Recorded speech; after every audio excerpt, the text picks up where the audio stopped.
Welcome, fans, to the 99th and special NCAA Coaches edition of Changeover Chat presented by Sportmaster Sports Surfaces. I'm your host, Randy Master. Today's guest is one of the top men's college tennis coaches in the game today, and certainly one of the most charismatic. You're going to find that out right here. Now in his 11th season at TCU, he has captured 4 Big 12 regular season titles, 2 Big 12 tournament titles, made 7 NCAA tournament appearances, and achieved his most significant accolade this past January when his Horned Frogs won the ITA Indoor National Championship in Seattle, the first national championship in the history of the program. As a player, our guest was a standout, playing for the Horned Frogs from 93 to 96 under legendary coach Tut Bartson, where he was an all-Southwest Conference selection for 3 straight years and holds the number of combined victory record at 250. After TCU, he spent time on the ATP Tour, where he was ranked as high as number 41 in the world in doubles and was the captain of Mexico's Davis Cup team before ultimately making his way back to TCU as head coach. Joining us today from Fort Worth, Texas, is the head coach of the number 1 ranked TCU Horned Frogs and the man who was just named Big 12 Men's Tennis Coach of the Year. Please welcome to the show, David Roditi. Thanks so much for coming on the show. Thank you, Randy. It's great to be here. Appreciate it. No problem at all. Thanks for joining. It's a busy time. It's an exciting time getting ready for that Monday. You're going to find out who you're playing, where you're playing, and what that path might look like to Illinois. But first of all, Coach, I was looking at the hand signal that you do down there. Is it this for the horn? Is that what it is? Yeah, because I've done a bunch of them. So I've done it, tomahawk chop. I've done the hook 'em horns. I've done, I had Shelton on here. We were doing this. Right. I don't know if I can. How do you do that? Can you? This is great. It's I think they say it's like a bunny or a peace sign, but make it angry. Oh, okay. So okay. There we go. All right. Yeah, that's a good one. I like that. Not a lot of. It's not as popular as some of the others. I live up in the Northeast, so Right. People are walking around here going like this or this anyway. But Right. That's a great one. So that being said, Coach, fans that are at your matches are constantly making that symbol. And when you think of TCU tennis, you think of passion, you think of excitement, you think of players storming the court. You just get a sense of a culture that is energized. And that has a lot to do with the guy I'm talking to right now. How much is that TCU culture where you bring in a lot of fans, you bring in passionate fans, you get that place rocking? How much is that really embodied in what you stand for as a coach? Yeah, well, I think a lot. That one I'll take credit. This guy's winning championships, and as you mentioned, just got coach of the year. That's all the guys winning, and we wouldn't get any awards as coaches if the guys weren't getting the job done on the court. So that's all credit to them. When it comes to bringing fans, I will say that was very important to me. I played here from 93 to 96. Coach Bartson, personality-wise, was sort of the opposite of what you would think of me. And therefore, probably he was way more respected by everybody than I am. So he was legendary. That was my one pet peeve playing here at TCU, is that we were always ranked top 5, 6, 7 in the country, and I felt like we could have more fans. And that was, so when I came in as a head coach here in 2010, that was the very first thing that we attacked as a team, as a staff. If you looked over there in my there's a chalkboard over there somewhere. I don't know if you can see it. At the very top, it says 1,000 fans at TCU tennis match. And that's been there since the day one, since I arrived. That was the very first thing I did. Put that up there and let the players give ideas. We had a great group of seniors my first year here, and they helped sort of create what you see today. And I just felt that as tennis players, you feel this in high school, you feel this growing up, that it's always about football, baseball, basketball. Tennis is not not the biggest sport on campus. I wanted our players to feel relevant. I wanted them to feel special. I wanted them to experience like they really matter. And so we created that, and we have a committee called Keep It in the Purple Committee that helps promote this. And now it's sort of a snowball that has just gotten going, and now it's going. I don't have to work quite as hard to get people out here. So it's fun. We just wanted to, regardless of winning or losing, to look back 30 years. And these guys say, you know what, that was a lot of fun. We had a lot of fun, and it was a great experience. Yeah, well, you've given the fans there very much to get excited about this year for sure, and they're going to keep getting excited, hopefully, as we get into the NCAAs. Now, I wanted to go back, Coach, when you were a player at TCU and you were recruited by Coach Tut Bartson, who is a legend in the college coaching game.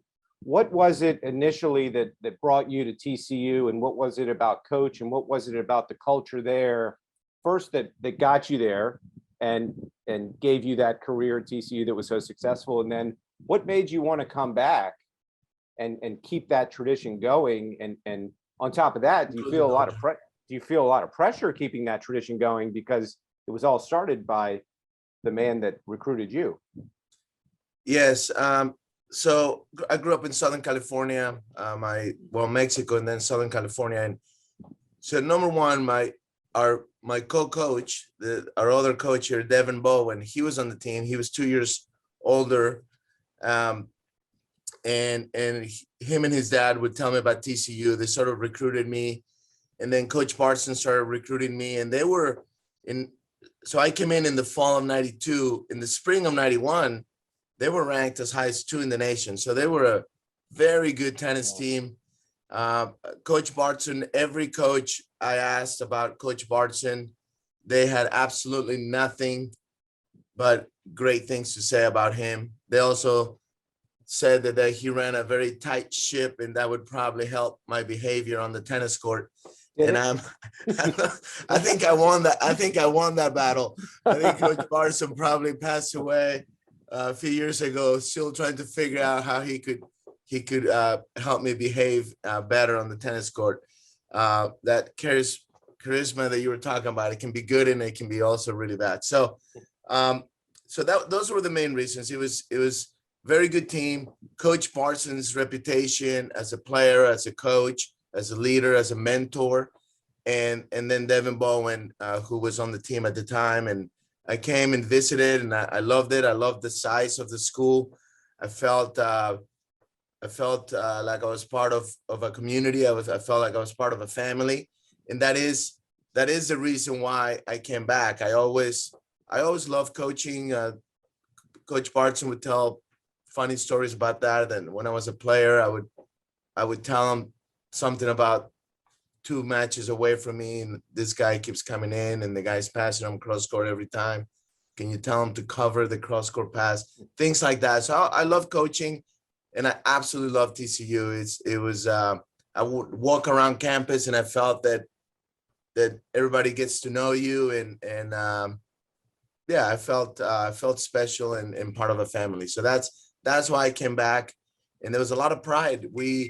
We at the time, we didn't have the resources that other schools would have. We were sort of our players were never the highest ranked players in the country, and just a bunch of what I would say blue collar type workers and the underdogs. And we would take on that identity, and we take a lot of pride in beating the UTs of the world, the Stanfords of the world, the UCLA. We would really get up for those matches and show them that even we were a smaller private school, that we could compete with them. Yeah, well, you're definitely competing right now. You're ranked number 1 in the country. You're going to be hosting, certainly you'll be hosting the first and second rounds there, hopefully a super regional. I don't want to look too far. Let's just keep it in this first round for now. But we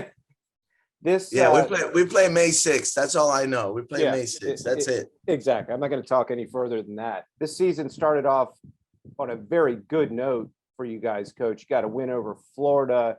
You You took out Virginia early on, and then you went out to Seattle, won 4 straight matches, capturing the national indoors. You beat UVA, Texas, Ohio State, and Tennessee. Now, those are 4 decent programs, wouldn't you say? 4 days. Those are 4 teams that could win the national championship. Absolutely. Now, what was it that came together those 4 days in Seattle, Coach? Did you see it coming? Did you see this storm on the way where you guys could walk away with a national championship, or were you surprised, or what happened that weekend? It was I would say such a success. yes. I would say yes to all of it. I thought we were playing well, and I thought we had a great preparation to the indoor nationals. As you mentioned, we had the toughest schedule leading up to the national indoors, all indoors. That was all sort of set up on purpose. We got to play on our indoor courts here, 5, 6, 7 matches all in a row leading up to the indoor nationals.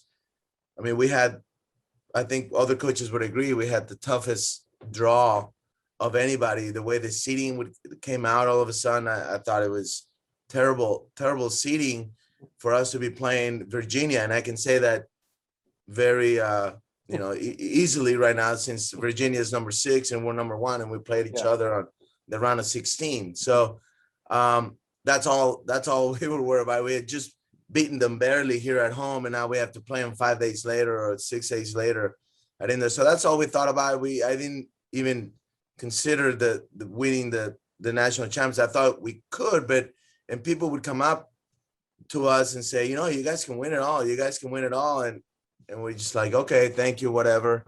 And we were just worried about that first round against Virginia, and we got through that, lost the doubles. That was the first time we lost the doubles, I believe, and came back and won the match. And then obviously Texas, and then Ohio State, who always seems to win the indoor nationals, and then Tennessee, who we lost to early. That was our only loss going in. So yeah, it was incredible. What came together was the guys. I felt like they competed really well. They were getting a lot of reps, a lot of tough matches. And it felt like every match was just another tough match that they had been doing for a month. So it wasn't anything new or anything different. And they went to business, and they played great. Devin Bowen, our other coach, does an amazing job getting them ready and preparing them for match day on a daily basis. And then our third coach, Derek Siddiqui, seemed to be on every clinching court and did an incredible job down the stretch on every match to be able to close it out. So it was definitely a team effort. It took all 13 of us on our travel party with our trainer there, massage therapist, and director of ops, Jonathan. And it was a big effort, and something that we will always be extremely proud of. Yeah, well, congrats on that victory. And I know that that's going to bode well in the postseason, knowing that you could string together matches like that over 4 days. Okay, so 4 losses, Coach, on the regular season. 2 have been to Baylor. You've lost to Tennessee, and you've lost to the Michigan Wolverines. You lost to Michigan right after the indoors. Now, did Alex Gruskin of Crack Rackets give you a lot of shit after that match? He was, I mean, so of course he did. And he was probably not, I wouldn't use that word, but he was certainly happy and very proud. And at the time, Michigan was so underranked, and I knew it. And I kept telling everybody how good they were. And everybody thought that we lost to them. The people that didn't know much about college tennis here on campus and even in the country, they thought we just had the blues of winning a championship. And I said, no, I'm not going to say neither one of us had the best preparation to play outside. That was our first outdoor match for both of us. But they just outplayed us, and they played so well, and they kicked our butts. And I thought we played pretty good. It was maybe 1 or 2 courts that we really didn't, but it didn't matter. They're a great team, and they can win it all. Yeah. So now we know that. At the time, people thought I was just trying to downplay the match. And then, and we lost to Tennessee earlier in the year. That one really hurt. It might have helped us win the national championship. Who knows? We were up 4-1 in the third, 4-0 in the second, up a set and 4-0 in the deciding match, and lost it. So I can go on and explain. Then the 2 losses to Baylor here at home. The good things that we did beat Baylor on the road. So the interesting part about our season is that we're undefeated on the road and in a neutral site. All our losses this year have come at home. That being said, I want to talk about this past weekend, the home match against Baylor. Probably not you want to recount, but it was a hell of a match. I saw an interview with you afterwards. I actually saw a lot of the match until it went indoors, and the stream wasn't available after that. But first, Coach, I want to talk about just the Baylor TCU rivalry, because it's a rivalry that people in other parts of the country, maybe ACC or up here where I am, the Northeast, they might not know that is a rivalry that spans far beyond the tennis sport. It's football, it's basketball, it's everything. Now, as a TCU Horned Frog yourself, there isn't much love lost between you and the Baylor Bears, is there? No. I mean, my 8-year-old doesn't like Baylor. He has no idea what even Baylor is. But it's changing. I would say it's lately it's not at least on the tennis court, it's not quite what it used to be. I feel like Michael and especially Isaac as well, changing a little bit of the ways, some of the things that I would really complain about. So I feel like it's a little bit better, and yet absolutely. I mean, we're the only 2 private schools in the Big 12. We are an hour away. Baylor has a very passionate alumni base, and so does TCU, and we're right here in Texas together, an hour away. So yeah, not in every sport we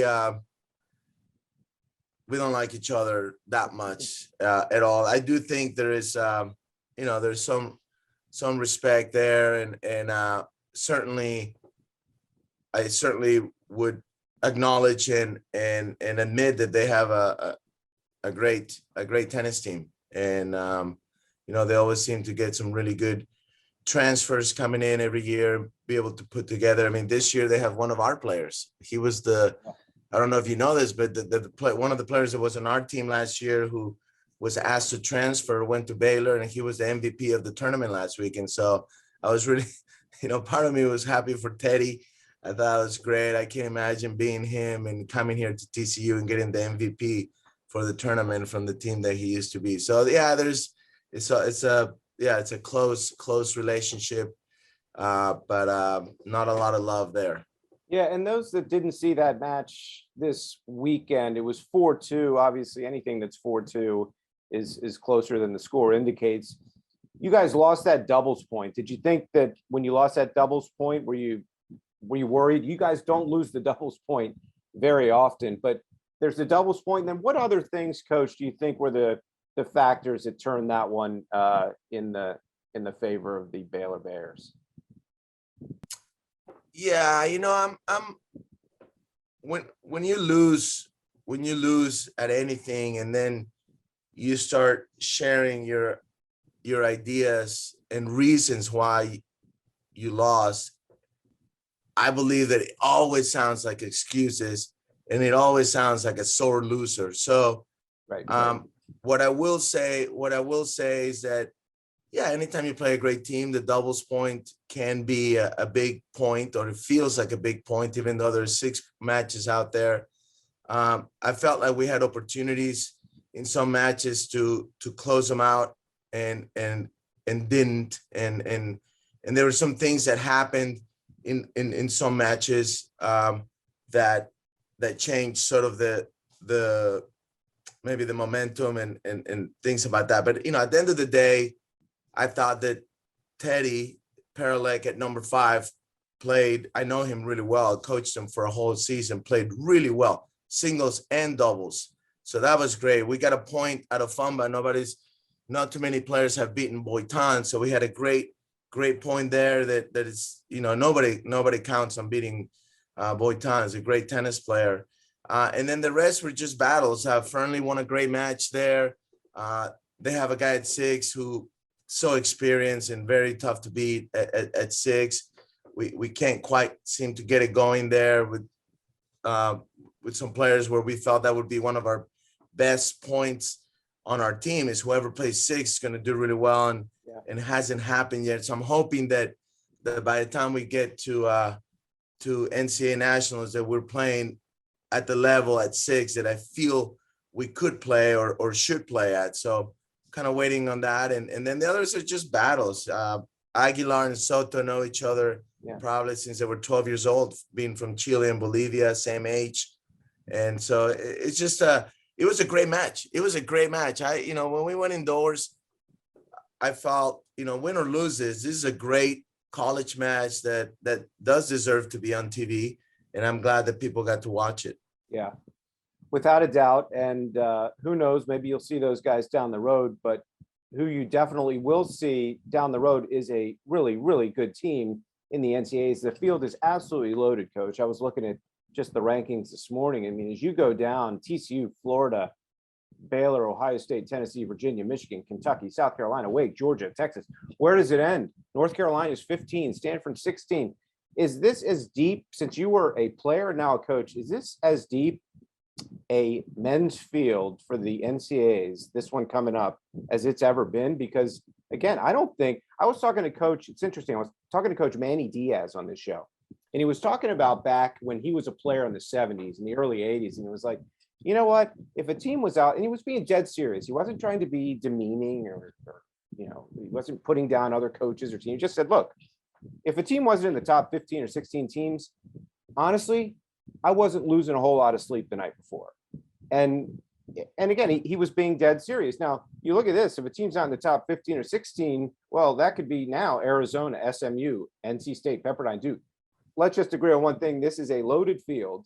Can you believe it's this loaded? And I'm assuming you like that it's this loaded. Is it as deep a field as there has been since you've been in college tennis, player or coach? Yes, no doubt. And I do believe the biggest reason is COVID. What COVID did, what happened was that extra year that gave all the student athletes an extra year, and you have all these graduate transfers. The better programs or higher ranked programs got sort of that fifth year's graduate transfer that played maybe at a lower ranked school, and they all transferred to all these top schools. So all the good teams just got better. And what you have is 25 teams that could win it, or a team ranked, North Carolina or NC State or SMU, they can make a run to the Elite Eight or semifinals. And then a team that's ranked, Stanford can win it. You look at the lineup, they can win it all.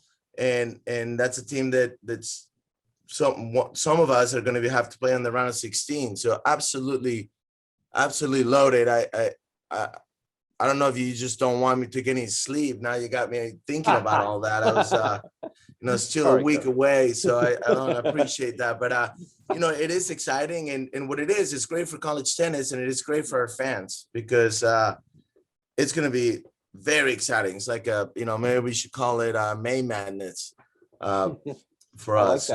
I like that. Well, I didn't mean to get you nervous. I thought you were probably nervous about the draw already, but I didn't mean to add anything extra. I'm promoting TennisONE because we have the NCAAs in the TennisONE app, and we've got a hell of a field to work with. So yes, you should definitely get a lot of views out of it. Yeah.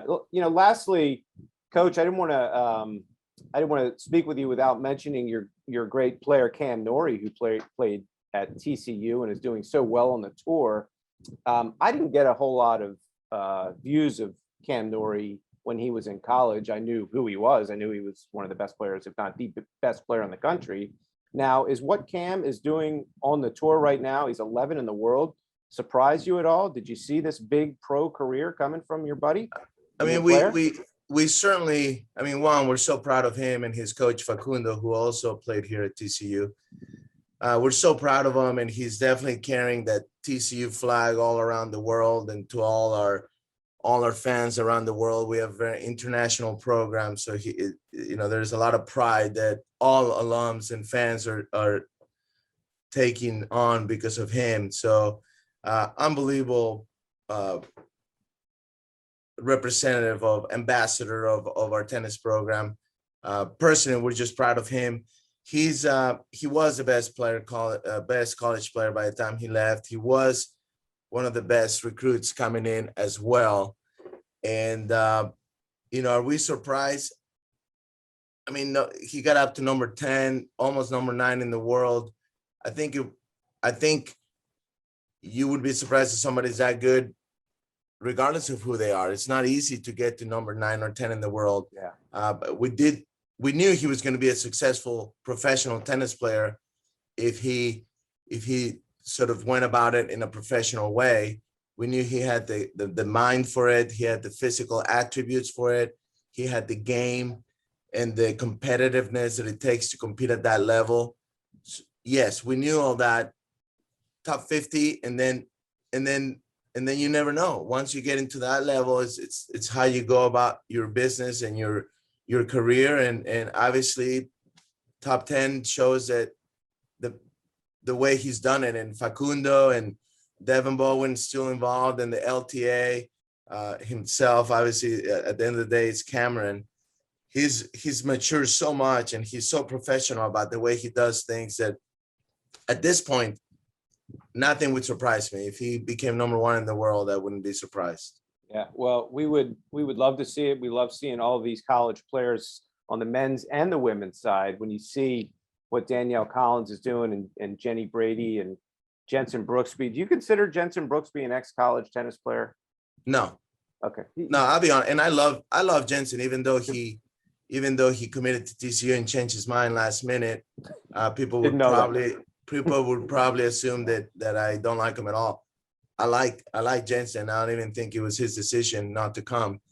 And I'm really happy for him. I really do like him. He's a special kid, or he's not a kid anymore. But yeah, I'm truly, honestly happy for what he's doing. He's an absolute beast on the tennis court. But no, I don't consider him a college player. He never played a college match. Right. He hardly even practiced with the team. He was home most of the time during had to do a little bit with pandemic and some and an injury. He was injured the whole time. He had a boot on his foot, and he didn't get to experience college tennis, which is too bad because he went to college. He wanted to experience that, and he didn't get a chance.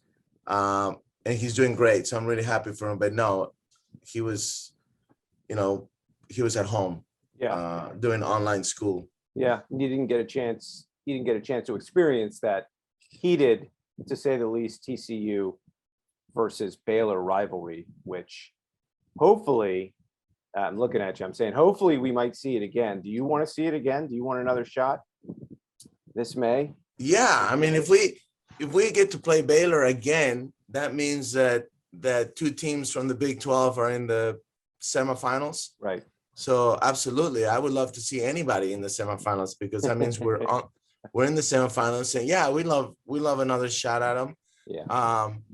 It's good entertainment for everybody. Yeah. And it tests my heart every single time. And what I would add, Cameron Norrie is doing great. I'm also very proud of other Horned Frogs out there that are on the tour. We have Alistair Gray, who could be on this team right now. Alistair Gray skipped his COVID year to get on the pro circuit. He was just mentally ready for that. And he left here in June, and he's already 300 in the world after just 6 to 8 months out there. So we're super proud of him. We got Rybakov, who was a standout here at TCU. Yeah.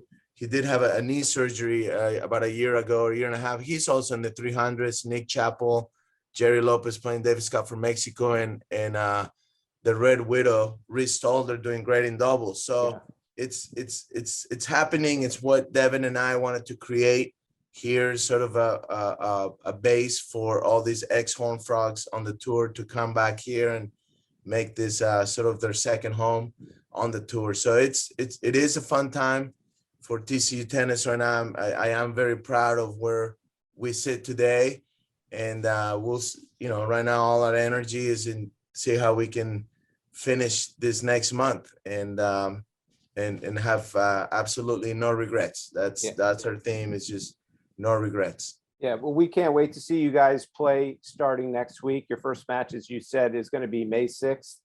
All going to be here on the TennisONE app. And Coach, we want to thank you for coming on, supporting the app, and best of luck to you and your team. You do a great job down there, and you bring so much energy to college tennis, and it's fun to watch. Well, thank you. Thank you, Randy. Thank you for having me in the show. And thank you for promoting tennis.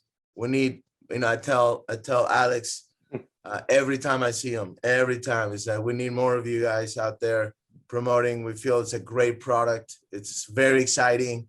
I just had a fan yesterday tell me he gets just as nervous watching TCU tennis and he does watching his own son on the junior circuit because of the format and the way you see so much going on. And you can, once you understand it, you see which match is going to turn around, the whole dual match.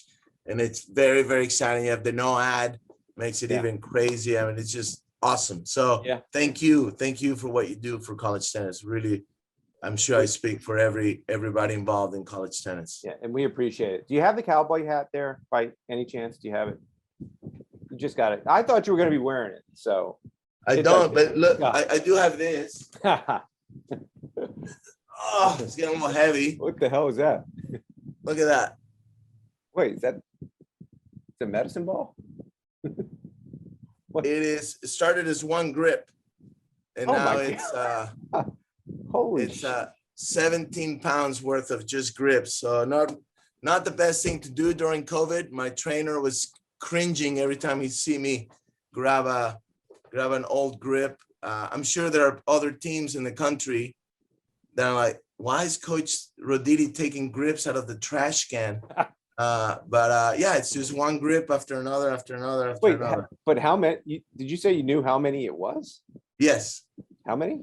I can't tell you because we do it as a prize. If you guess the right number, you get $100. So or the closest to the number. So I would. Can you lift that thing up one more time? Now that I know what it was, this thing was coming at me. I thought it was like a wrecking ball or something. You were going to throw it through the screen. It makes my big head look very small. I should walk around with this. Oh my God. So it was started by one of our players, Felipe Escobar, and he was hurt the whole time. So he would just sit in the locker room while we gave pep talks, getting ready for matches. And since he was hurt, he would just do this grip. So when he had to go because his body just wouldn't allow him to play at this level and transferred. I promised him I would keep it going. So there it is. Awesome. We kept it going. That was better than seeing the cowboy hat because we'll see the cowboy hat. You will see the cowboy hat. Yeah. Okay, it's Coach. A little beat up, but. Well, thanks again, Coach. I really appreciate this, and best of luck to you and your team. Thank you, Randy. Really appreciate it.